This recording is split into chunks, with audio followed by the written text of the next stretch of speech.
नमस्कार। YouTube channel glimpse of Indian history by doctor Mohanlal Gupta में आपका स्वागत है। आप देख रहे हैं ऐतिहासिक धारावाहिक कैसे बना था पाकिस्तान। प्रस्तुत है 72वीं कड़ी।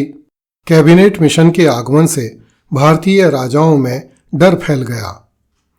पिछली कड़ी में हमने चर्चा की थी कि 18 अगस्त 1945 को एक विमान दुर्घटना में नेताजी सुभाष चंद्र बोस की रहस्यमय ढंग से मृत्यु हो गई और अंग्रेजों ने आज़ाद हिंद फौज के सैनिकों को पकड़ पकड़ कर फांसी पर लटकाना आरंभ किया।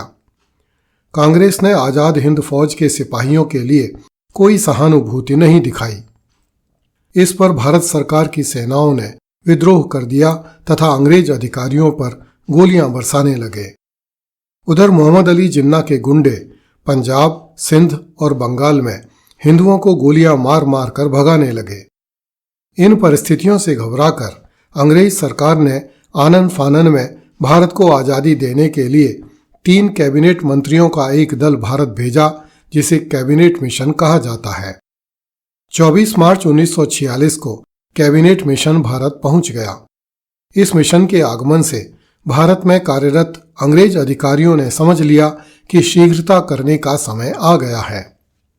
25 मार्च 1946 को एक प्रेस वार्ता के दौरान कैबिनेट मिशन के अध्यक्ष लॉर्ड पैथिक लॉरेंस ने कहा, हम इस आशा से भारत में आए हैं कि भारत के लोग एक ऐसे तंत्र का निर्माण कर सकें जो संपूर्ण भारत के लिए एक संवैधानिक संरचना का निर्माण कर सके। पत्रकारों ने लॉर्ड पैथिक से पूछा कि आज़ाद भारत में राज्यों का प्रतिनिधित्व राजाओं के प्रतिनिधि करेंगे या जनता के प्रतिनिधि। इस पर पैथिक लॉरेंस ने जवाब दिया कि हम जैसी स्थिति होगी वैसी ही बनी रहने देंगे, नवीन संरचनाओं का निर्माण नहीं करेंगे।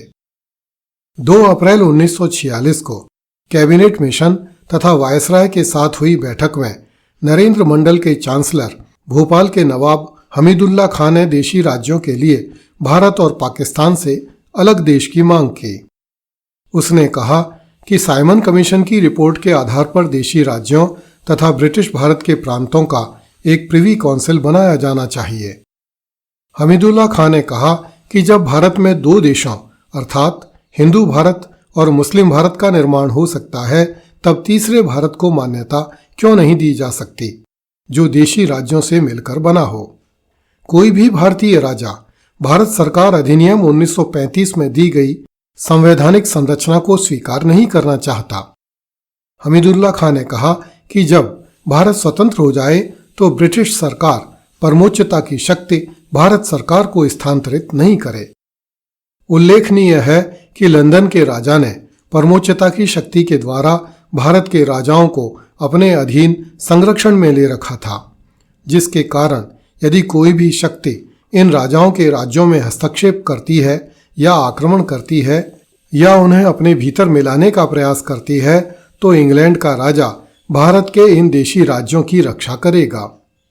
सुरक्षा की इस गारंटी के बदले में भारत के देशी राजा स्वयं को इंग्लैंड के राजा के अधीन मानकर उसके आदेशों का पालन करते थे।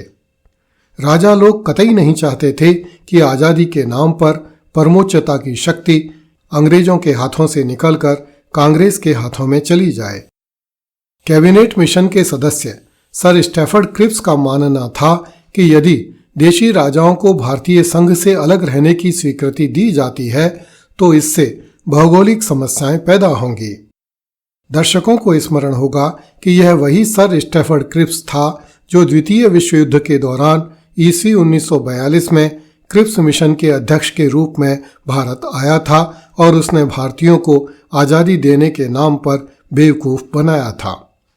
उसी संध्या को अर्थात 2 अप्रैल 1946 को कैबिनेट मिशन ने भारत के देशी राजाओं की एकमात्र प्रतिनिधि संस्था नरेंद्र मंडल की स्थायी समिति के प्रतिनिधियों से बात की, जिनमें भोपाल, पटियाला, ग्वालियर, बीकानेर तथा नवानगर के शासक सम्मिलित थे। इस बैठक में लॉर्ड पैथिक लॉरेंस ने कहा कि यदि ब्रिटिश भारत स्वतंत्र हो जाता है तो परमोच्चता समाप्त हो जाएगी तथा ब्रिटिश सरकार भारत में आंतरिक व्यवस्था को बनाए रखने के लिए सैनिक टुकड़ियां नहीं रखेगी। राज्यों को संधि के दायित्वों से मुक्त कर दिया जाएगा क्योंकि ब्रिटिश क्राउन संधि दायित्वों के निर्वहन में असक्षम हो जाएगा। अंग्रेजों को स्वाभाविक तौर पर भारतीय राज्यों के साथ लंबे समय से चले आ रहे संबंधों को बनाए रखने में रुचि थी, किंतु ये संबंध नवीन भारत में राज्यों की स्थिति पर निर्भर होने थे। यदि देशी राज्य अपनी प्रभु सत्ता का समर्पण आजादी के समय बनने वाले भारतीय संघ को करते हैं तो ये संबंध केवल भारतीय संघ के माध्यम से ही हो सकते थे। कैबिनेट मिशन भारत को आजादी देने का सर्वसम्मत फार्मूला ढूंढने के लिए कांग्रेस, मुस्लिम लीग और भारतीय राजाओं के संघ नरेंद्र मंडल से वार्ता कर रहा था।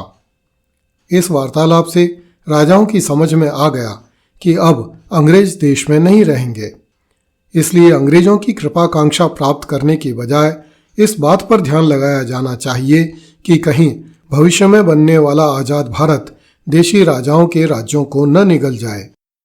दूसरी तरफ छोटे राजा इस बात को लेकर आशंकित थे कि कहीं बड़े राजा ही उन्हें न निगल जाएं, क्योंकि अंग्रेज अधिकारी बार बार कह रहे थे कि छोटे राज्य या तो आपस में मिलकर या अपने निकटवर्ती बड़े राज्य से मिलकर अपने संघ बनाएं।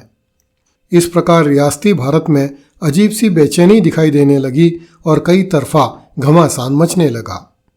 राजाओं और उनके प्रतिनिधियों से निपटने के बाद कैबिनेट मिशन ने कांग्रेस तथा मुस्लिम लीग के नेताओं से भी बात की। अगली कड़ी में देखिए, नेहरू ने कहा, पृथ्वी की कोई ताकत पाकिस्तान को अस्तित्व में नहीं ला सकती। कृपया इस चैनल को लाइक, सब्सक्राइब एवं शेयर करें। धन्यवाद। जय हिंद।